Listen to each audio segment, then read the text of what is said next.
Good afternoon. We are now in public session. Before we begin, can I remind members and witnesses to turn off their mobile phones? I'd like to welcome Ms Jean Winters, Mr Tom Parlon and Mr Michael Stone from the Construction Industry Federation, and Ms Maeve McElwee and Ms Gillian Verrecchia from IBEC to the meeting, and to thank you for coming before the committee today to make your presentations on the general scheme of the Industrial Relations Amendment Bill 2014. We've received your submissions which have been circulated to members, and therefore I'd ask you to address your comments to the specific draft heads of the bill. This meeting is an opportunity for you to inform the committee of issues you may have with the heads of the bill as drafted and to propose measures to address these issues. It is important that the time available to us is used constructively and for the intended purposes I've outlined. All proposals will be considered by the committee when preparing its report for the Minister. Privilege. Before we hear the presentations, in accordance with procedure, I'm required to read the following. By virtue of Section 172I of the Defamation Act 2009, witnesses are protected by absolute privilege in respect of the evidence you're to give the committee. However, if you're directed by the committee to cease giving evidence in relation to a particular matter and you continue to do so, you're entitled thereafter only to a qualified privilege in respect of your evidence.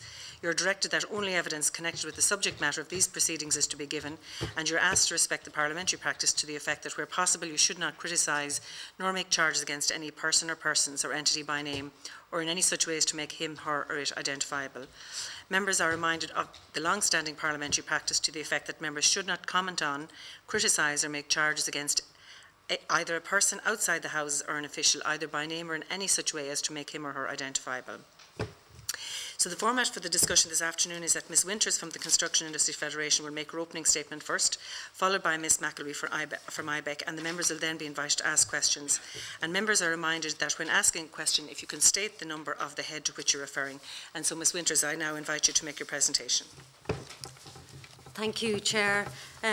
First of all, we'd like to thank the Joint Committee here on Jobs, Enterprise and Innovation for giving us this opportunity to attend here today and to outline our observations in connection with the general scheme of the Industrial Relations Bill 2014. Just to give you a little bit of background about the Construction Industry Federation, we are the representative body for employers in the construction industry, and we represent contractors and members throughout all sectors of the industry, including general contracting, specialist subcontracting, civil engineering contracting, mechanical and electrical contracting, and house building. We have 13 branches throughout the country representing the interests of our members, and we have offices in Dublin, Cork and Galway. We welcome the publication of this bill.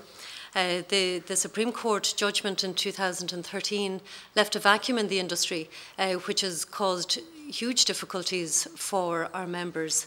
There have been difficulties with regard to tendering. There have been difficulties with regard to trying to resolve disputes that arise, and we have been left without any kind of certainty in the industry with regard to labour costs.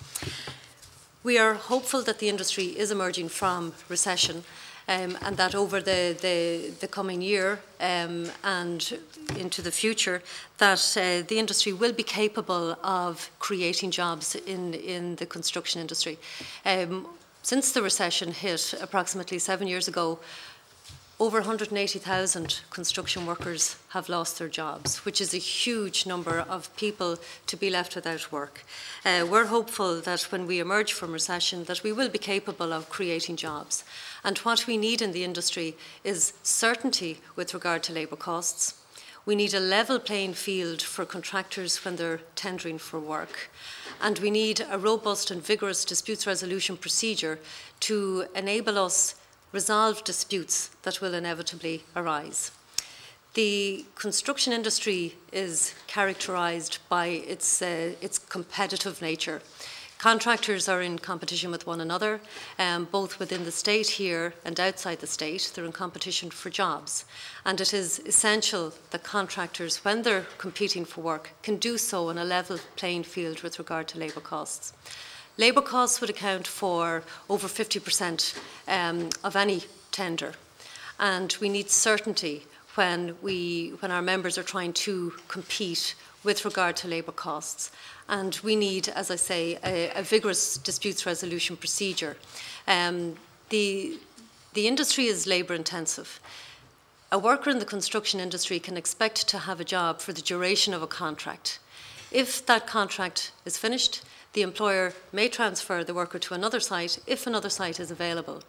But if another site is not available, well, then that worker could be made redundant. So construction workers are constantly moving from employer to employer and from site to site. So the industry is transient in nature, and as I say, because it is labour intensive, it is prone to volatility. And that's the reason why a vigorous disputes resolution procedure is essential to us. And when we look at the bill itself, Part 2 of the Heads of Bill provides a legislative framework to allow individual employers and trade unions to come to an employment agreement and to register that employment agreement.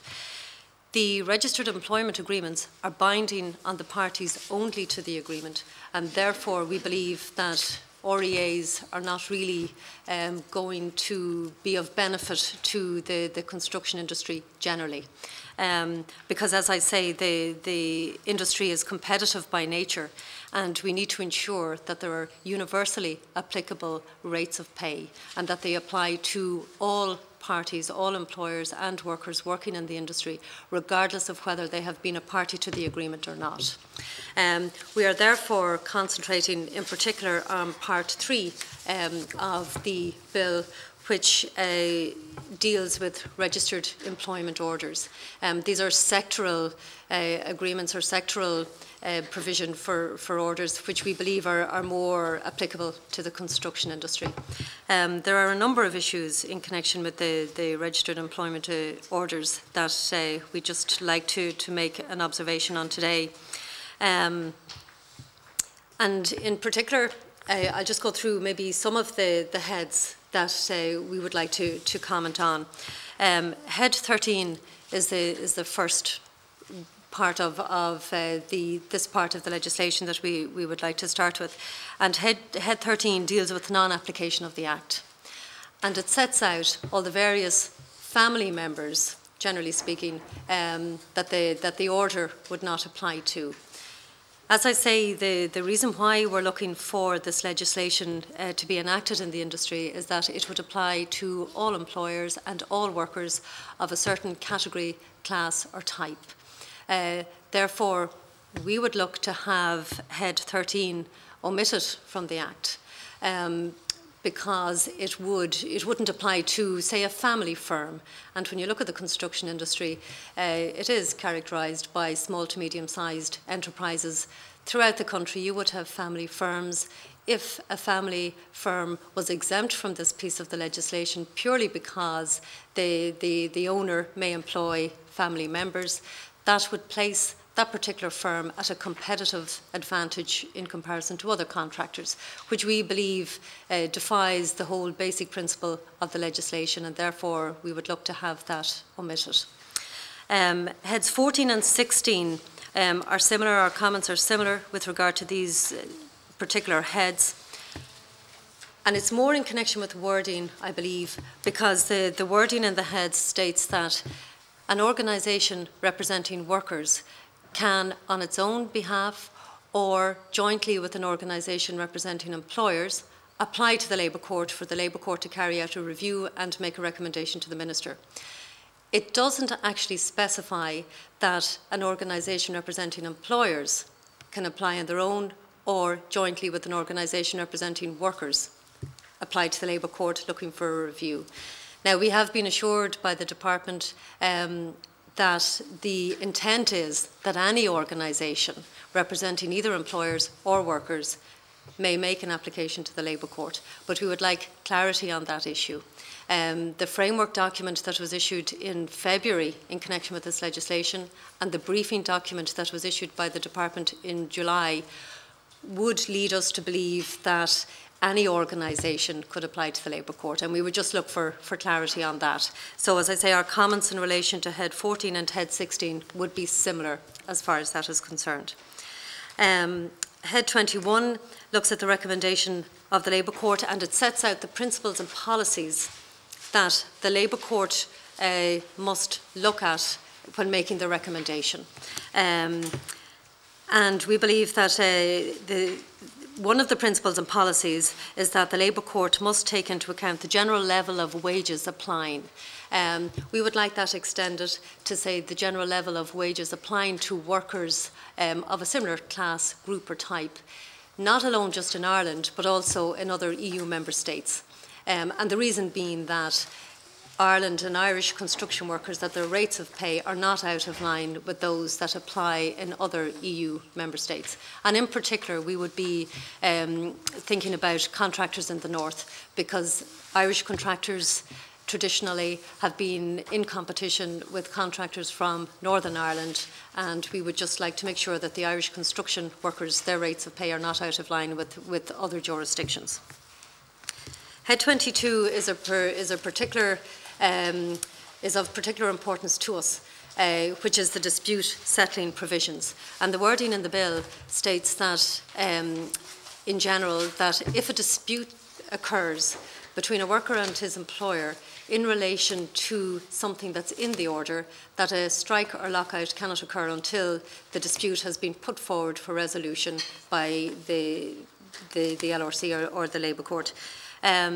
We would like that dispute resolution procedure strengthened to state that if a dispute occurs between a worker and an employer to whom the order relates, that a strike or lockout will not occur until the dispute has been put forward.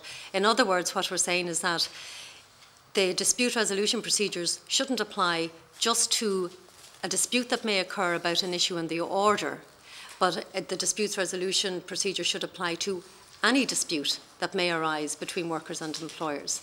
The only issues that will be covered by the order will be rates of pay and conditions of employment and pensions and sick pay. There may be disputes. As I say, the industry is a labour-intensive industry. It's transient in nature, and therefore it's prone to volatility, and that's why the dispute resolution procedure is very important to us. And we would like a strengthened disputes resolution procedure that would help to resolve all and any disputes that may arise in the industry. Head 26 deals with the exemptions and derogations. And while we accept that the conditions set out in the bill attaching to exemptions are quite strict, which is good. However, having said that, we believe that the basic principle of an order is that there is a level playing field with regard to tendering on labour costs from an employer's perspective, and there are fair and sustainable and reasonable rates of pay from an employee's perspective. We would prefer to see the derogations omitted from the legislation, because we believe that it defies the principle, the basic principles of the order in the first place. And lastly, but of huge importance to us again, is the compliance and enforcement provisions. The bill states quite rightly that the compliance and enforcement provisions will be consistent with those set out in the Workplace Relations Bill. But the importance of compliance and enforcement cannot be overstated from our perspective. In the past, when we had registered employment agreements, the issue of compliance with those agreements and enforcement of those agreements, was hugely important.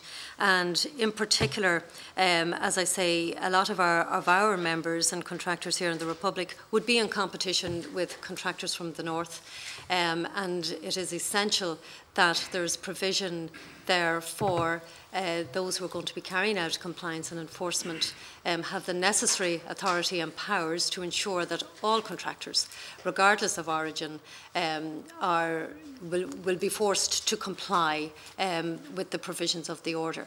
Now, it is our view that NERA are the appropriate body to carry out compliance in the industry, and that NERA should have adequate resources to ensure that they are capable of ensuring compliance with the provisions of the order.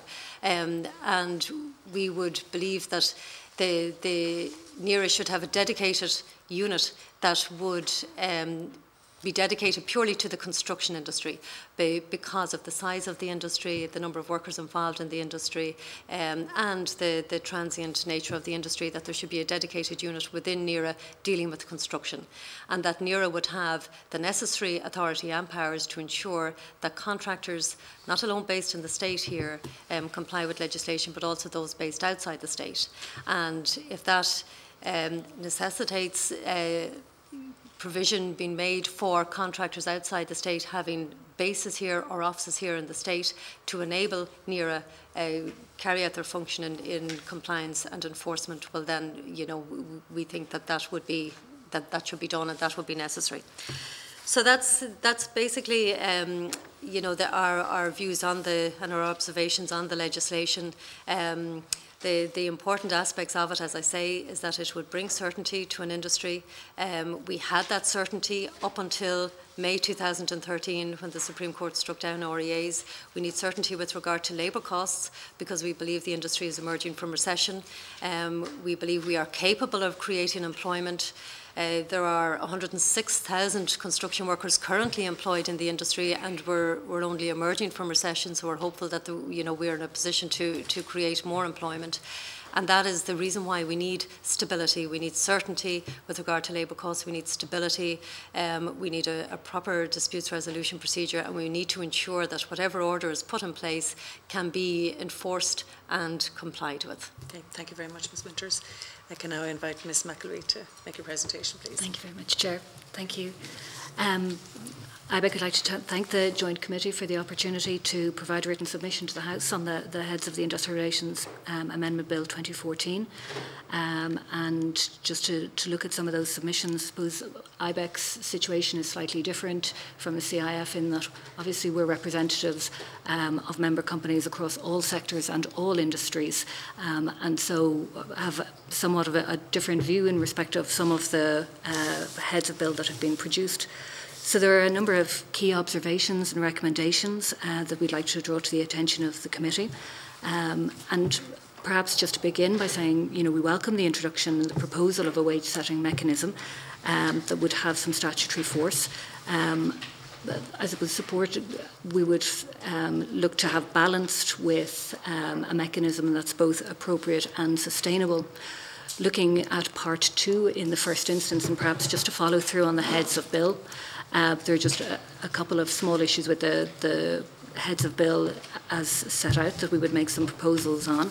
So at head number 5, the lack of requirement to specify when a registered employment agreement would cease to have effect is something where we would respectfully submit that the head of bill should be amended to provide that the court shall not register an employment agreement unless it does contain a provision that specifies when that agreement would come to an end.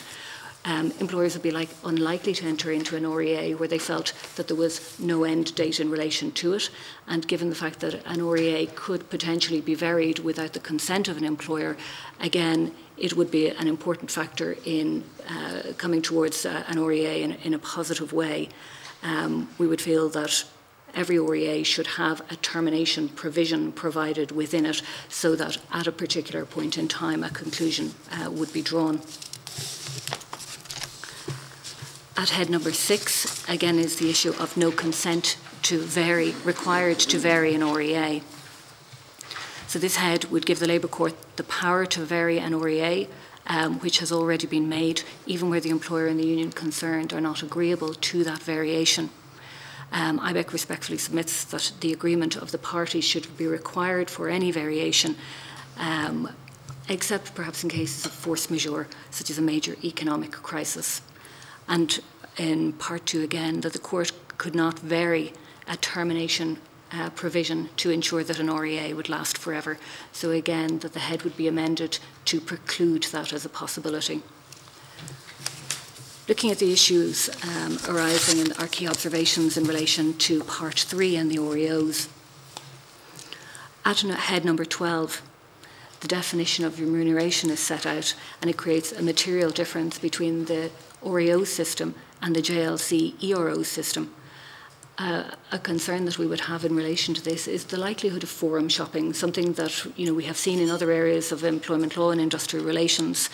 So the head is proposing to define remuneration to include matters such as basic pay, piecework, overtime, Sunday premium and travel time. We have concerns that a definition would extend the scope of the REOs beyond the scope of what's already contained in the JLCs and obviously bring about that danger of forum shopping.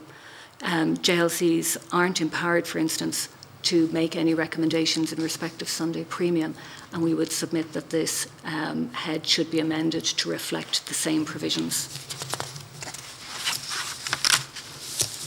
On head 14, the OREO application mechanism doesn't require the agreement of those to whom it applies. So the proposed absence of a requirement for agreement really is a radical departure from the former OREA mechanism that was in operation. And the issue arises that this may actually give greater rise to challenge on constitutional grounds than the former system. In the former system, one of the issues that has been raised is the fact of the failing that some relevant employers could have an REA imposed on them, potentially within this system, as no agreement is required from either the employer side or the employee's side, the trade union side necessarily, for any level of agreement on what is proposed at an REO situation, that all relevant employers could in fact have an REO imposed on them, even in the face of their opposition to that. So we are concerned that there are significant constitutional issues that may arise, and we have some proposals to address that. I'll address that under head 21. At head 18, there's a lack of clarity about the evidence the court would require to establish substantial representation. So the heads are proposing to permit the court to specify documentation which tends to confirm whether an applicant for an REO can establish that it is substantially representative of the workers or employers in question. So a provision may need to be made in relation to the provision of that evidence. Such provision may extend, we would submit, to requiring applicants to swear to statutory declarations about the relevant numbers of members or workers, as the case may be, who fall into the relevant categories. And provision for statutory declarations of this type is already included in the proposed amendment to the Industrial Relations Amendment Act 2001.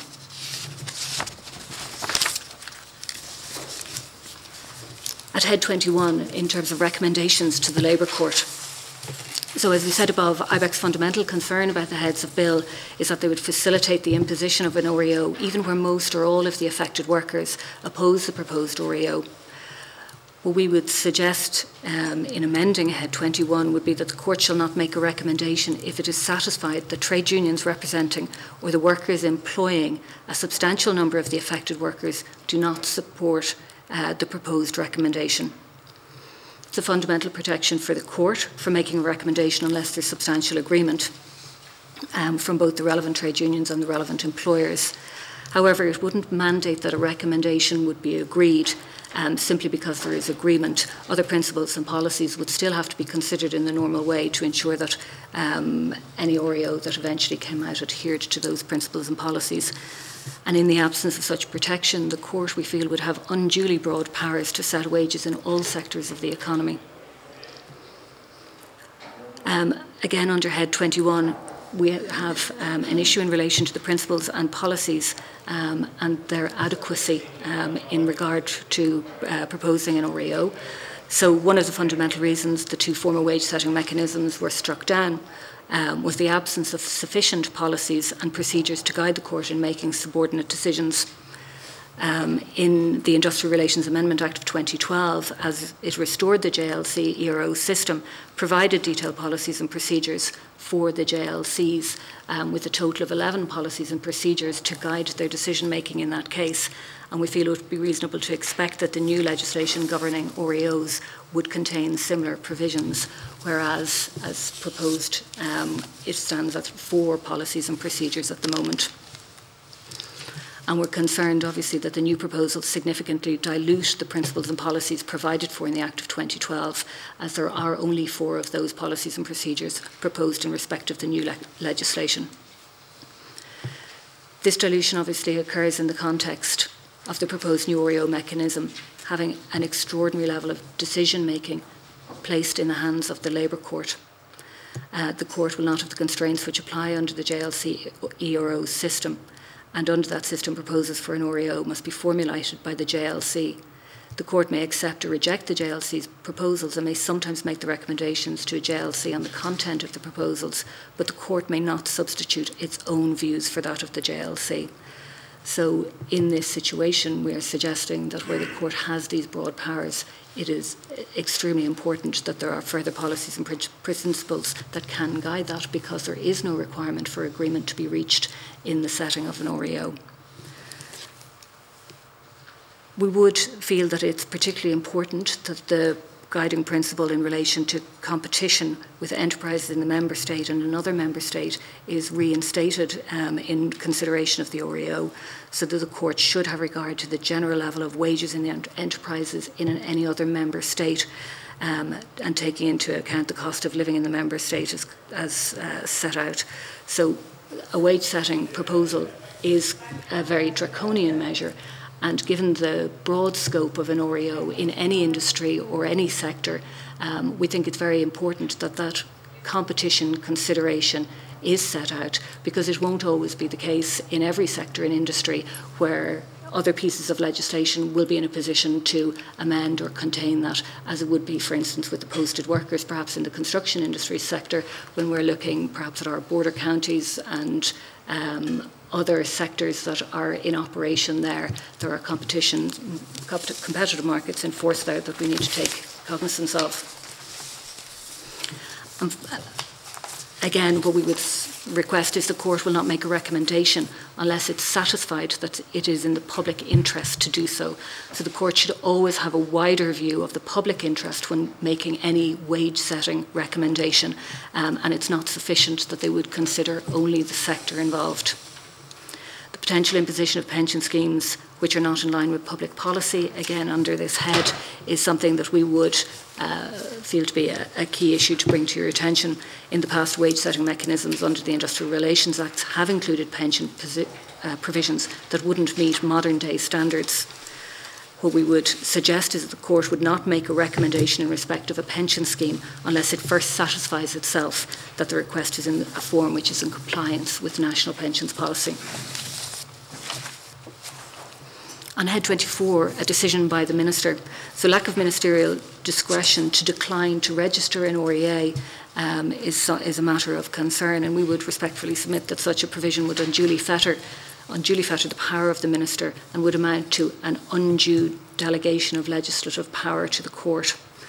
What we would suggest the Head could be amended to consider is that the Minister would be obliged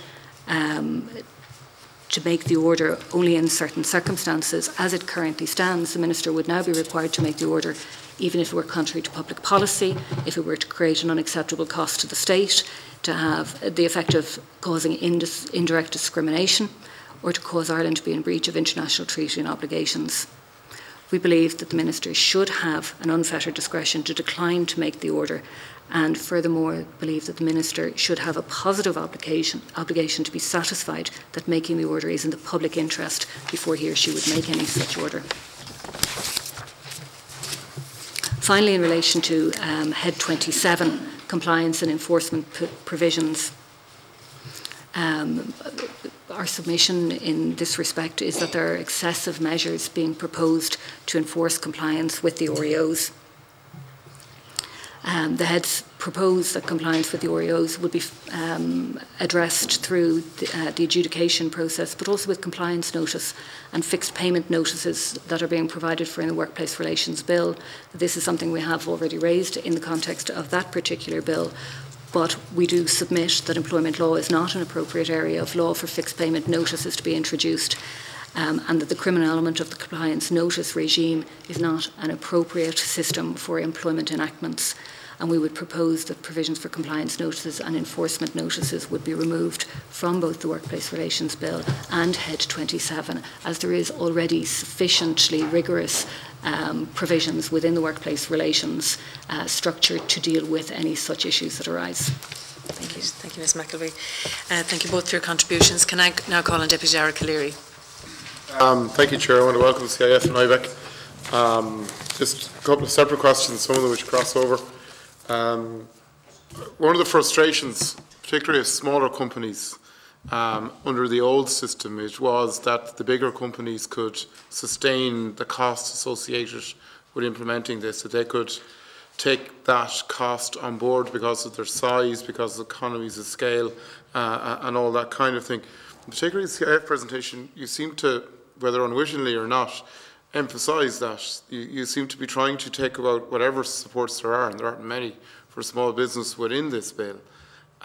You seem to be against it. So, for instance, Head 13, which is the family business one, which would be very specifically, we're not talking about the big families. We're talking specifically about small local businesses, and that is specifically mentioned for them.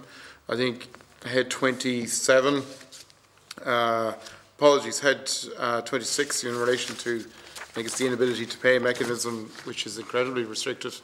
You're against that as well. And how do you respond to the argument that your stance is to protect the big, which I know the predominance of your members, but you also have a lot of small building companies, but that your changes here will take away whatever supports are there, and there are very few, as I said, for SMEs within this legislation, at the expense of SMEs, at the expense of small companies, to the benefit and the credit of the larger companies. He said also part 2 of the bill is not appropriate to the industry. And have you any alternative? Have you any kind of alternative structure that may be alternative? In relation to Head 27 on compliance, have you come across any comparisons that we could use in terms of out of jurisdiction enforcement? In Europe where borders are shared, where we have similar issues, because it is a major problem, particularly in construction, of out of jurisdiction tendering, using different cost bases and different methods. Have you in your work come across any models that we could use as a guide in terms of framing this legislation? Just in relation to the IBEC presentation, in relation to Head 18, you mentioned the whole area of substantial representation, which is a big issue. And you mentioned that you're kind of vague yourself as to how we define what substantial representation is. And again, CIF can come in on this. What test would you suggest? And this is an area I'm interested in pursuing because it is a major flaw of the system. What test would you suggest, A, in terms of yourselves, i.e. employer organisations, but also in terms of unions? Again, if you wouldn't mind coming in on the cross-border, how we manage, where there's shared borders in terms of implementing tendering and implementing cost bases. And finally, in relation to point 3, what model would you use? Would you use an EU model in terms of labour measurement, OECD or UN model? There's so many different models, and this applies to CIF too, of measuring labour rates. Is there a preference in terms of, I think both submissions have a lot of food for thought in it. I'm just picking up on those, but I may come back to both of you separately. Thank you, Deputy. I'll call on IBEC to answer the first lot of questions. Or apologies, the CIF. Okay, thank you, Chair. With regard to your point there about protection for the larger employers, I apologise if that's the way it has come across, but that's certainly not the intention of our submission. We would represent contractors across all sectors, all sizes of contractors, and in fact I'd say the majority of our membership is made up of small to medium-sized enterprises, and a lot of these small to medium-sized enterprises would employ the largest number of workers in the industry. So we certainly are not about trying to protect large contractors, and as I say, our membership goes right across the board and would mainly be made up of the small to medium-sized enterprises. I believe, and the Federation believes, that having a registered employment order in place in the industry that covers all workers, regardless of the size of their employer, is the best way of ensuring protection for large, medium and small-sized enterprises. That is the reason why we would prefer to see the Head 13 and Head 27 omitted from the legislation. The Head 13, as we say, is about the non-application of the Act to family members. Because if you look at a situation where in some parts of the country you could have, for example, a plumbing contractor who may employ his sons, you know, and they compete for work in their particular town or village in the country. If a registered employment order does not apply to that small firm, well then that firm is at an advantage when it's out there tendering for work to another firm that might employ the same numbers of workers, 1 or 2 plumbers, but they may, if they're not family members.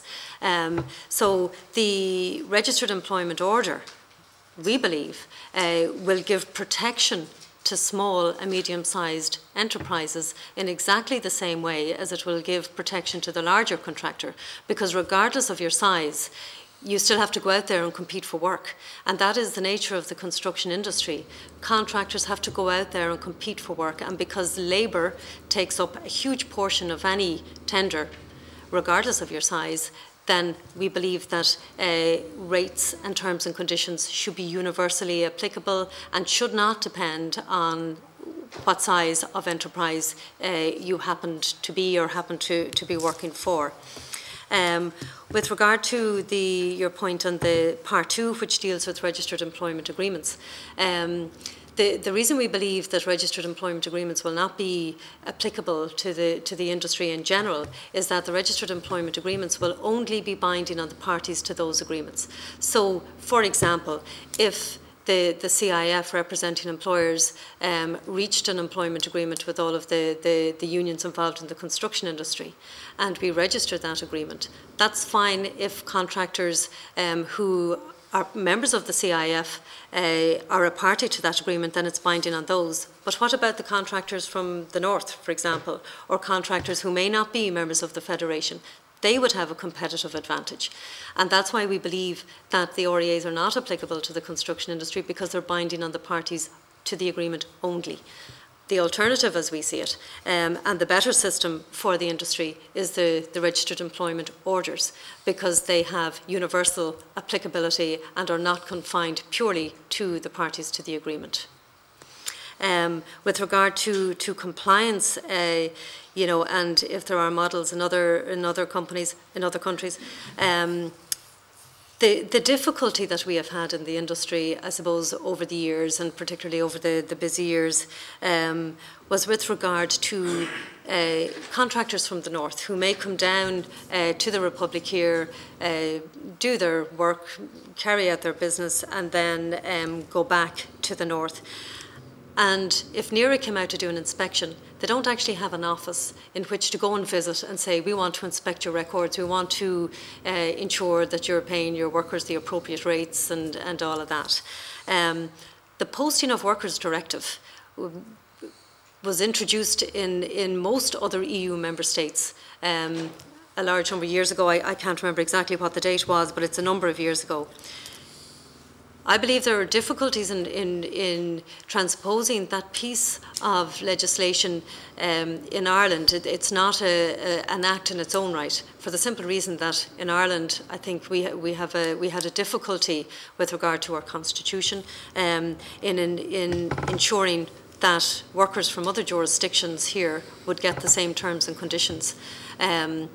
Because the issue is with enforcement. If a worker found that he was not getting the proper rate of pay in the construction industry, where did he bring a case? Did he bring it to the Labour Court here in Ireland? Or if he was, say, a Northern Irish worker, did he go to the equivalent Labour Court in the north? Or if he came to the Labour Court here and the Labour Court issued a determination, how could that be enforced? Because that worker's employer or ex-employer was based in a different jurisdiction. So we had that difficulty with the Posting of Workers Directive that other European countries have not had. And from what I believe, it's an issue to do with our constitution. Now, one way around it, we think, is that if contractors who are working here in the Republic were required to have a base here in the Republic or an office in the Republic while they're carrying out work, that way NERA with the proper statutory powers, could visit that office and look to inspect the records to ensure that workers working here received the terms and conditions as all other workers working in the industry. So we think that that might be a way of sorting that issue out. Thank you. Now, Ms. McAlewy. In relation to the question posed on Head 18 around representation, I suppose it's always a considerable issue, this matter of substantially representative of any particular group. Looking at it from the point of view of how it could be defined rather than what would actually constitute substantial representation, I suppose, is one of the issues. So what we're suggesting is that there should be a standard mechanism in which substantially representative can be measured and can be attested to, versus actually defining what is substantially representative, being conscious that we're looking across all sectors and all industries where an REO or an REA might potentially be in place, but in particular in REO. So it doesn't necessarily need to define what exactly substantially representative is within each sector in each industry. I think the Labour Court could probably take a view, having received a standardised set of information as to the representativeness of any particular party to an application for an REO. I think we would always find that there is going to be fluctuations and changes and differences in the level of representation in any individual sector, and that might be an impossibility to be able to capture one way or the other. So a very low number might actually be representative in some circumstances.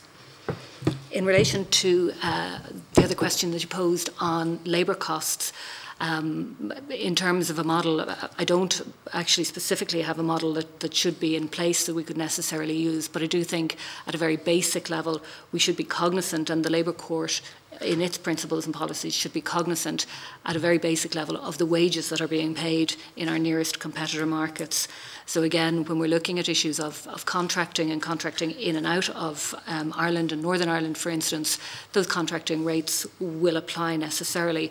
But other sectors and other industries will have an issue where potentially their labour costs are rising, where you have a business, in some instances, simply across the road, who won't be subject to the same inflation in labour costs because they won't be subject to an REO. And so the court needs to have taken that into account in terms of the sector, where the sector is operating and who their direct competitor market is. So for instance, it may be a case in retail, it may be a case in the hospitality industry, in pubs, restaurants and clubs. Thank you. Senator Quinn. Thank you. I don't hear the consumer mentioned at all. I don't think it's mine. Somebody's home. I don't hear the consumer, I don't hear the customer mentioned at all. It seems to me that you're saying that the construction industry is different from everything else. Now, I grew up in the grocery business, and it seems to me almost everything you said about the construction industry applies to the grocery business. There are family businesses where the sons or daughters are working in the business. There are huge competitors who are international competitors.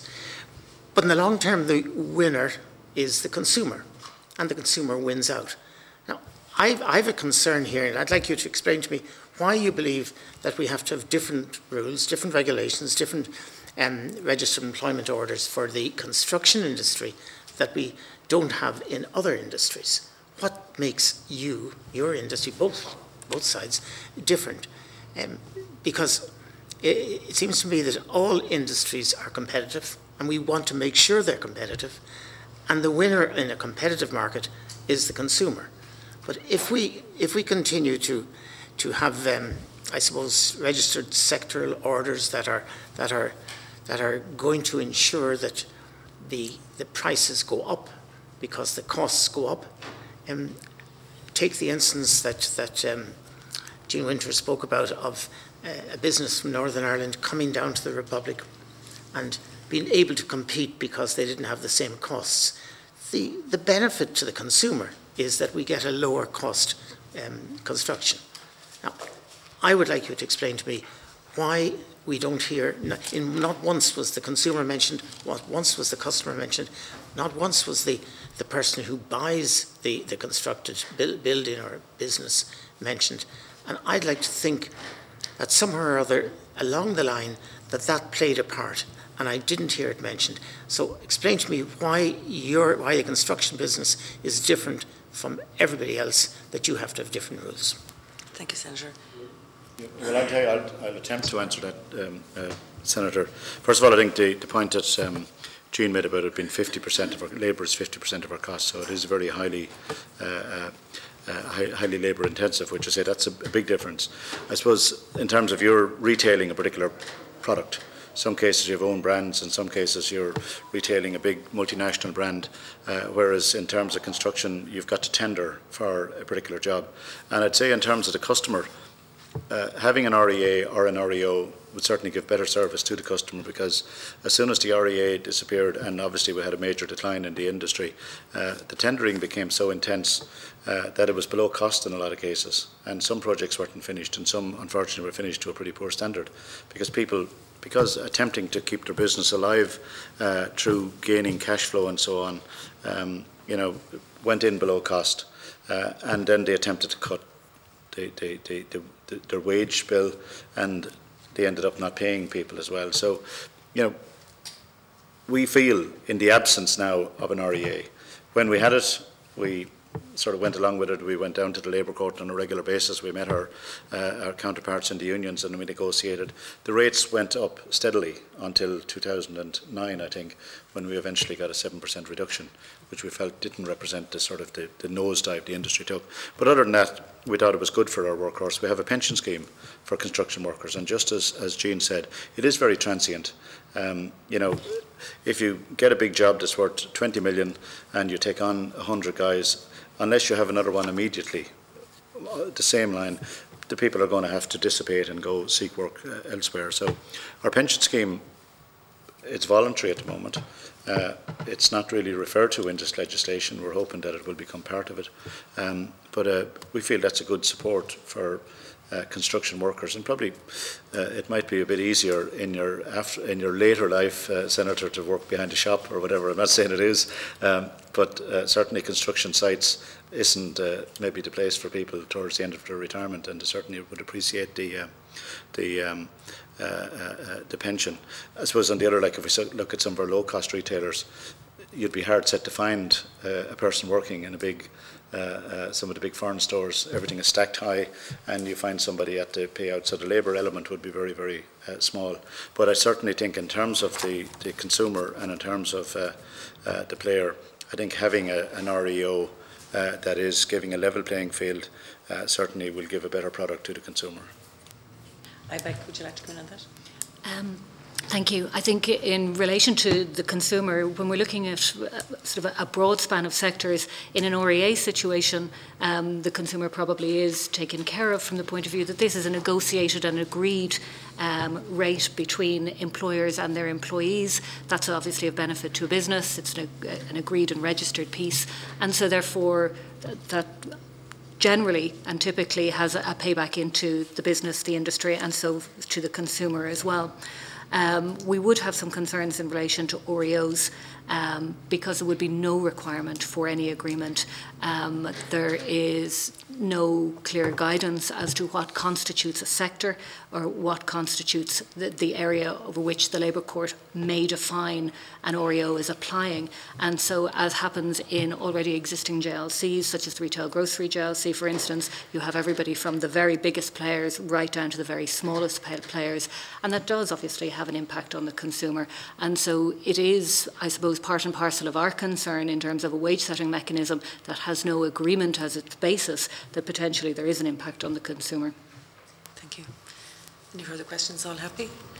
So I'd like to thank the representatives of CIF and IBEC for attending today and for your presentations on the heads of the Industrial Relations Amendment Bill 2014.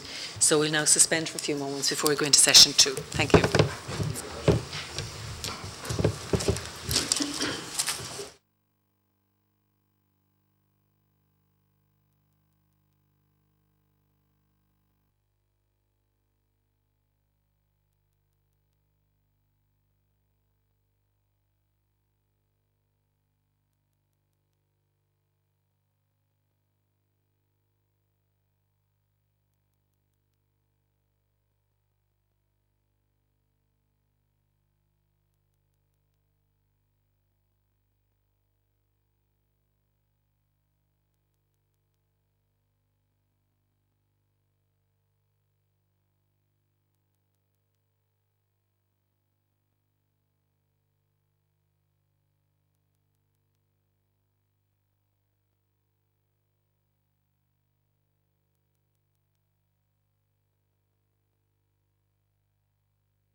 Before we begin, can I remind members and witnesses to turn off their mobile phones?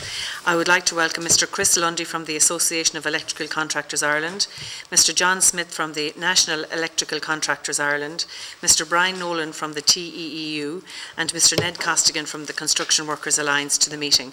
And thank you for coming to the committee today to give your presentations to the committee on the general scheme of the Industrial Relations Amendment Bill 2014. We've received your submissions which have been circulated to members, and therefore I'd ask you to address your comments to the specific draft heads of the bill. The meeting is an opportunity for you to inform the committee of issues that you may have with the heads of the bill as drafted and to propose measures to address these issues. It is important that the time available to us is used for the intended purposes I have outlined. All proposals will be considered by the committee when preparing its report for the Minister. Before we begin, I want to bring your attention. Witnesses are protected by absolute privilege in respect of the evidence you're about to give to the committee. However, if you're directed by the committee to cease giving evidence in relation to a particular matter and you continue to do so, you're entitled thereafter only to a qualified privilege in respect of your evidence. You're directed that only evidence